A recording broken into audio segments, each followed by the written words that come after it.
Hello students, मैं Mohanlal Jahangir physics की इस ऑनलाइन क्लास में आपका हार्दिक अभिनंदन करता हूं। देखिए, आज हम यहाँ अध्ययन करते हैं यूनिट फर्स्ट के बारे में, जिसका नाम है स्थिर वैद्युतिकी या इलेक्ट्रोस्टैटिक्स। देखिए विद्यार्थियों, इस यूनिट के अंतर्गत दो चैप्टर आएंगे, चैप्टर फर्स्ट और चैप्टर सेकंड, जो कि अंक भार 7 अंक का है। और ये जो है फिजिक्स, ये अपनी एनसीईआरटी बेसिस फिजिक्स का हम अध्ययन करेंगे। तो देखिए, इसके अंतर्गत पहला टॉपिक आता है घर्षण विद्युत या फ्रिक्शनल इलेक्ट्रिसिटी। देखिए, प्रश्न ये उठता है कि घर्षण विद्युत क्या होता है। तो देखिए विद्यार्थियों, घर्षण मीन्स होता है किसी भी वस्तु को रगड़ना, और विद्युत क्या है? विद्युत उस अज्ञात शक्ति का नाम है, विद्युत उस अज्ञात शक्ति का नाम है जिसके कारण कोई वस्तु अन्य वस्तुओं को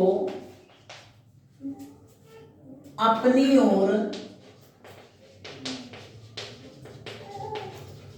आकर्षित करती है।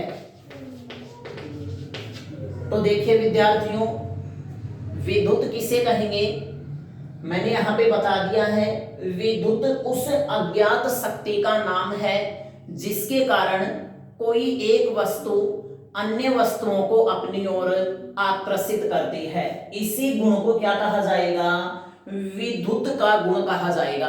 अब देखिए, यदि ये गुण वस्तुओं को रगड़ने से उत्पन्न होता है तो इसे कहा जाएगा घर्षण विद्युत।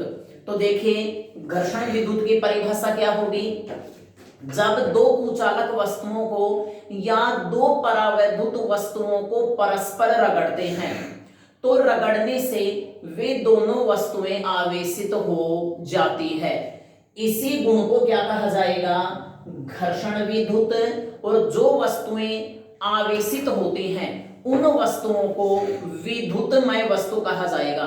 तो देखिए, मैं यहां पर घर्षण विद्युत के बारे में आपको संपूर्ण यहां पे लिख देता हूं, इसमें थोड़ा सा ध्यान देना।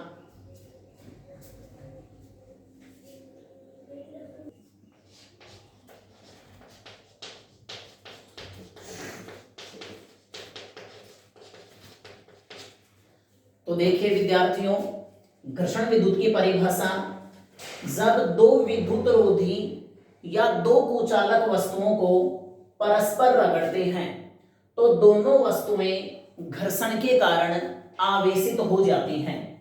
देखिए, इसके बारे में सर्वप्रथम लगभग 600 ईसा वर्ष पूर्व थेल्स नामक वैज्ञानिक ने यह बताया कि जब अंबर नामक पदार्थ को ऊन से रगड़ते हैं तो घर्षण के कारण दोनों वस्तुओं में इलेक्ट्रॉनों का आदान प्रदान होता है, जिससे दोनों वस्तुएं क्या हो जाती हैं? आवेशित। और आवेशित होकर ये दोनों ही वस्तुएं छोटे छोटे हल्के कणों को अपनी ओर आकर्षित करने लग जाती है। अब देखिए, प्रश्न ये उठता है कि अंबर नामक पदार्थ क्या होता है। देखिए, अंबर नामक पदार्थ जो है ये पीले रंग का होता है, गोंद की तरह होता है। इसे रेजिन भी कहा जाता है और यह बाल्टिक सागर में पाया जाता है। ये बाल्टिक सागर जो है ये नॉर्थ यूरोप का एक सागर है।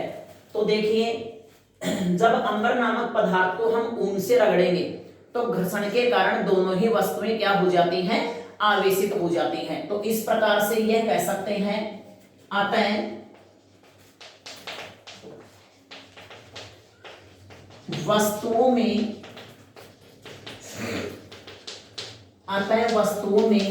आकर्षण का वह गुण जो घर्षण के कारण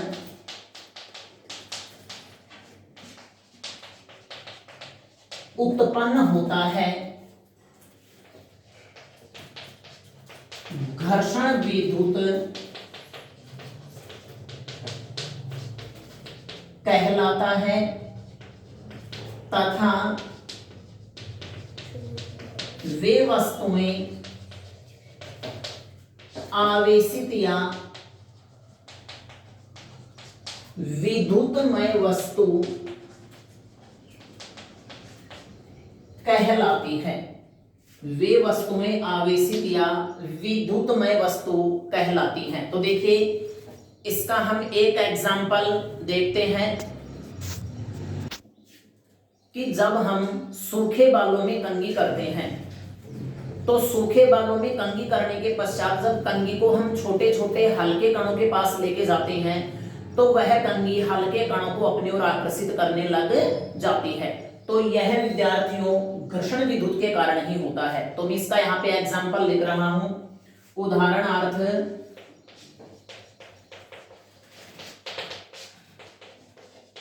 जब हम सूखे बालों में कंघी करते हैं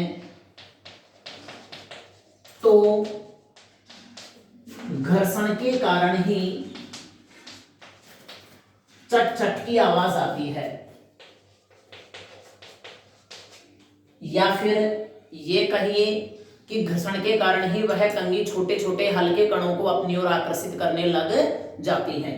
तो देखिए ये आपका पहला जो टॉपिक है ये कंप्लीट हो गया है, घर्षण विद्युत। इसका स्क्रीनशॉट लेकर के एज इट इज इसके नोट्स बना लीजिए।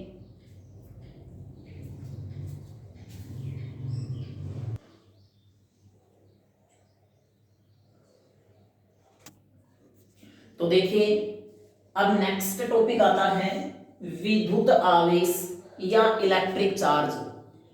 अब देखिए विद्यार्थियों यहां पे प्रश्न ये उठता है कि विद्युत आवेश क्या है, किसे कहेंगे हम विद्युत आवेश। तो इसको समझने के लिए देखिए हम यहां पे एक कांच की छड़ लेते हैं। मान लिया ये हमारे पास एक कांच की छड़ है और इसके सामने यहां पे लेते हैं रेशम का कपड़ा। अब देखिए विद्यार्थियों जब सामान्य स्थिति में हम कांच की छड़ को किसी अन्य हल्की वस्तु के पास लेके जाएंगे तो ना तो ये कांच की छड़ उस वस्तु को आकर्षित करेगी और ना ही प्रतिकर्षित करेगी।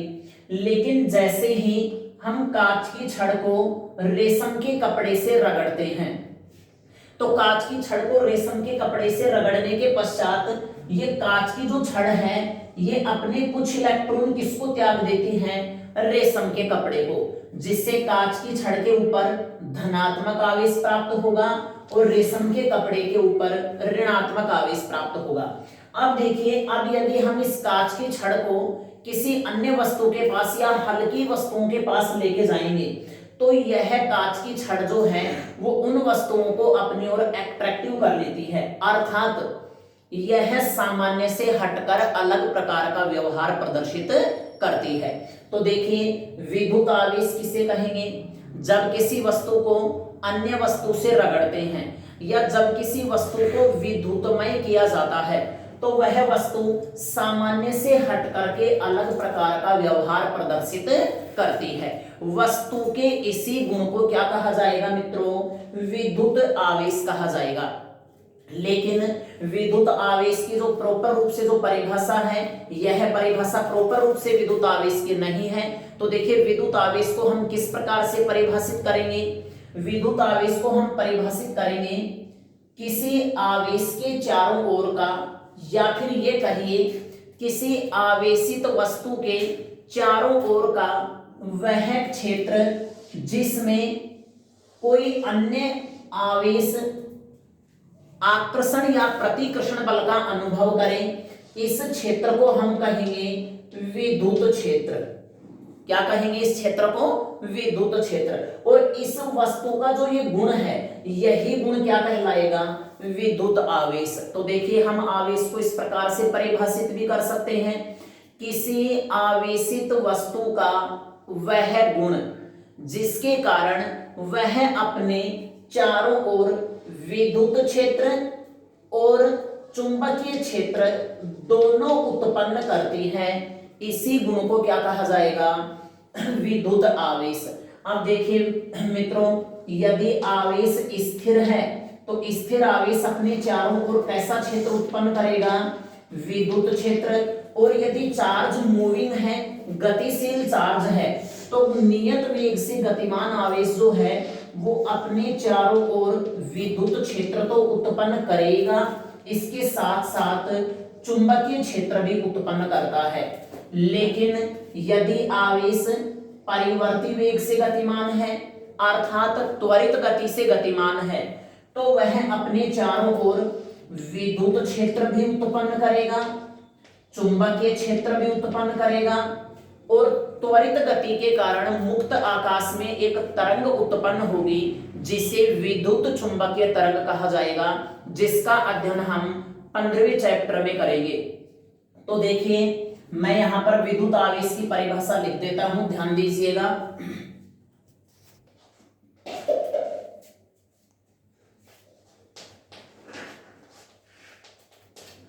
तो देखिए विद्यार्थियों, जब किसी वस्तु को विद्युतमय किया जाता है तो वह वस्तु सामान्य से हट करके अलग प्रकार का व्यवहार प्रदर्शित करती है। वस्तु के इसी गुण को क्या कहा जाएगा? विद्युत आवेश कहा जाता है। सामान्यतः आवेश जो होता है वो वस्तु का एक ऐसा गुण होता है जिसके कारण वह वस्तु चुंबकीय क्षेत्र व विद्युत क्षेत्र दोनों उत्पन्न करती हैं। वस्तु के इसी गुण को क्या कहा जाएगा? विद्युत आवेश। अब देखें प्रश्न ये उठता है कि आवेश कितने प्रकार के होते हैं। तो विद्यार्थियों आवेश जो है वो दो प्रकार के होते हैं। एक होता है धनात्मक आवेश और दूसरा होता है ऋणात्मक आवेश। देखें सबसे पहले इसका स्क्रीनशॉट लेकर के इस टॉपिक को एज इट इज उतारिए, फिर हम नेक्स्ट आवेशों के प्रकार के बारे में अध्ययन करेंगे।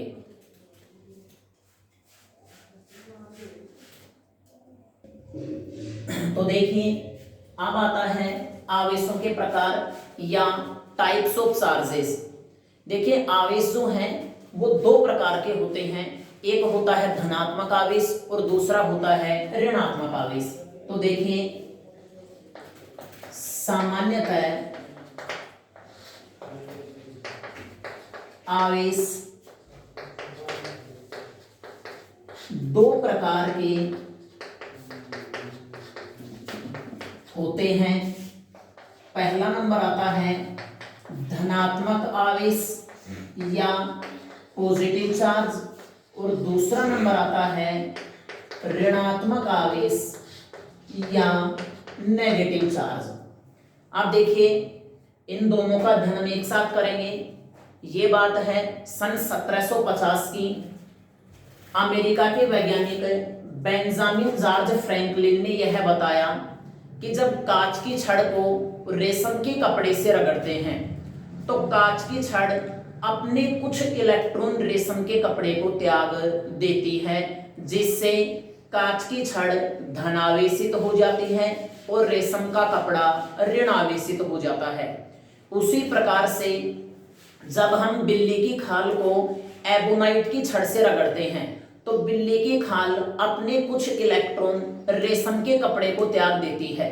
और हम ये जानते हैं मित्रों कि जब कोई वस्तु परमाणु, अणु या आयन इलेक्ट्रॉनों का त्याग करता है तो उसके ऊपर धनात्मक आवेश, और जो वस्तु परमाणु, अणु या आयन इलेक्ट्रॉन को ग्रहण करता है उसके ऊपर उतना ही ऋणात्मक आवेश आ जाता है।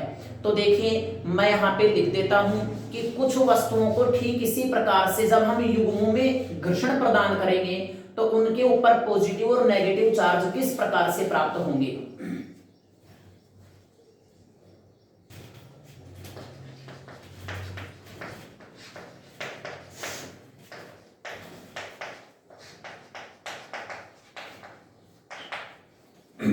तो देखिए विद्यार्थियों सन 1750 ईस्वी में अमेरिका के वैज्ञानिक बेंजामिन फ्रैंकलिन ने यह बताया कि जब कांच की छड़ को हम रेशम के कपड़े से रगड़ते हैं तो कांच की छड़ अपने कुछ इलेक्ट्रॉन रेशम के कपड़े को त्याग देती है, जिससे कांच की छड़ धनावेशित और रेशम का कपड़ा ऋणावेशित हो जाता है।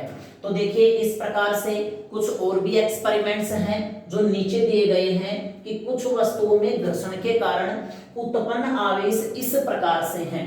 तो देखिए यहाँ पे पहला आता है जब कांच की छड़ को रेशम के कपड़े से रगड़ते हैं, जब कांच की छड़ को रेशम के कपड़े से रगड़ते हैं तो कांच की छड़ अपने कुछ इलेक्ट्रॉन किसको त्यागती है, रेशम के कपड़े को, जिससे कांच की छड़ तो धनावेशित होती है और रेशम का कपड़ा ऋणावेशित होता है। उसी प्रकार से जब हम ऊन को अंबर नामक पदार्थ से रगड़ते हैं तो ऊन जो होती है वो अपने कुछ इलेक्ट्रॉन अंबर नामक पदार्थ को त्याग देती है, जिससे ऊन धनावेशित होती है और अंबर नामक पदार्थ ऋणावेशित हो जाता है। इसी प्रकार से जब हम सूखे बालों में कंघी करते हैं, या फिर ये कहिए कि सूखे बाल, जब हम कंघी और सूखे बाल आपस में रगड़ते हैं तो सूखे बाल अपने कुछ इलेक्ट्रॉन कंघी को त्याग देता है, जिससे सूखे बाल धनावेशित होंगे और कंघी जो होगी वो ऋणावेशित होगी। उसी प्रकार से देखें, फोर्थ नंबर आता है जब बिल्ली की खाल को एबोनाइट की छड़ से रगड़ते हैं तो बिल्ली की खाल अपने कुछ इलेक्ट्रॉन एबोनाइट की छड़ को त्याग देती है, जिससे बिल्ली की खाल धनावेशित होती है और एबोनाइट की छड़ जो है वो ऋणावेशित होती है। तो देखिए ये जो है ये विद्युत आवेश जो टॉपिक है ये कंप्लीट हो चुका है। इसका स्क्रीनशॉट लेकर के एज इट इज नोट्स बनाइएगा।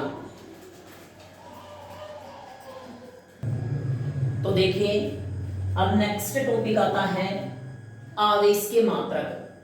देखिए मित्रों, आवेश जो है एक अदिश राशि होती है और आवेश का एसआई पद्धति या एमकेएसए पद्धति में जो मात्रक है वो कूलाम होता है और सीजीएस पद्धति में जो मात्रक है वो स्टेट कूलाम होता है। तो देखिए आवेश का एसआई पद्धति में मात्रक कूलाम व सीजीएस पद्धति में मात्रक स्टेट कूलाम, जिसे हम ESU या फिर इसकी फुल फॉर्म होती है electro statistical unit of charge, means आवेश की स्थिर वैद्युत इकाई, आवेश की स्थिर वैद्युत इकाई होता है। तो देखिए मित्रों, यहां पे एक कूलाम बराबर में होता है 3 गुणा में 10 की पावर 9 ESU। मैंने आपको ESU की फुल फॉर्म बता दी है, electro statistical unit of charge. अब देखिए आवेश का जो नेक्स्ट मात्रक जो होता है वो होता है विद्युत चुंबकीय इकाई। तो यहां पे देखिए दूसरा आता है आवेश का विद्युत चुंबकीय मात्रक, जिसको हम EMU भी कहेंगे। तो देखिए 1 EMU इसकी फुल फॉर्म होगी electro magnetic unit of charge. और देखिए 1 EMU बराबर में होता है 3 गुणा 10 की पावर 10 ESU। और हम ये जानते हैं कि 3 गुणा 10 की पावर 9 ESU इक्वल टू होता है 1 कूलम, तो मैं यहाँ पे लिख सकता हूं 1 EMU बराबर में 10 कूलम। तो देखिए 1 EMU का जो मान है वो 10 कूलम के बराबर होता है। अब तीसरा जो मात्रक आता है ये है आवेश का सबसे बड़ा मात्रक फैराडे होता है। देखिए विद्यार्थियों, यहां पर आवेश का जो मात्रक सबसे बड़ा मात्रक है वो फैराडे होगा, ना कि फैरड, क्योंकि फैरड जो है ये धारिता का मात्रक होता है। तो देखिए 1 फैराडे बराबर में होता है 96,487 कूलम, जिसको लगभग मैं कह सकता हूं 96,500 कूलम। अब देखिए 4th नंबर जो आता है इसका, ये है आवेश का प्रायोगिक मात्रक, आवेश का प्रायोगिक मात्रक एम्पियर इंटू घंटा या एम्पियर आवर होता है। और 5वां है आवेश का सबसे छोटा मात्रक, आवेश का सबसे छोटा मात्रक फ्रैंकलिन होता है। आवेश का सबसे छोटा मात्रक फ्रैंकलिन होता है। अब देखिए विद्यार्थियों, आवेश के जो अन्य मात्रक हैं जो न्यूमेरिकल में प्रयुक्त होंगे, जैसे मिलीकूलम, माइक्रोकूलम, नैनोकूलम व पिकोकूलम होंगे, जो कि हम यहाँ पे छठे पॉइंट में अध्ययन करेंगे। तो पहले इसका स्क्रीनशॉट लेकर के एज इट इज इसे उतारिए।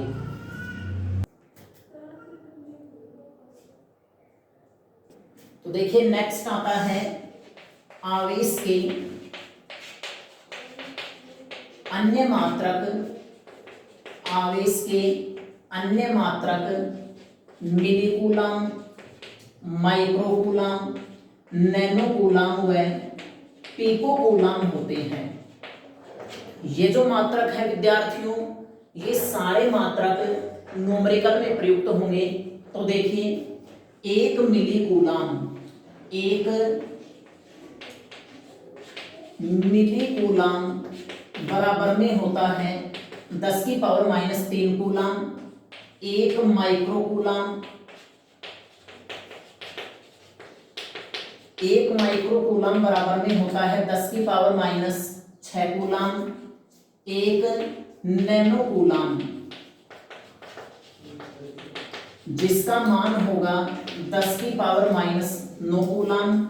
और एक होता है 1 पिकोकूलम, जिसका मान होगा 10 की पावर -12 कूलम। तो देखिए ये जो आवेश की मात्रक है ये न्यूमेरिकल में प्रयुक्त होंगे, तो इनका स्क्रीनशॉट लेकर के एज इट इज उतारिएगा। अब देखिए जो नेक्स्ट टॉपिक है इनका अध्ययन हम कल करेंगे, तो लगातार बने रहिए मेरे साथ इस वीडियो में। धन्यवाद।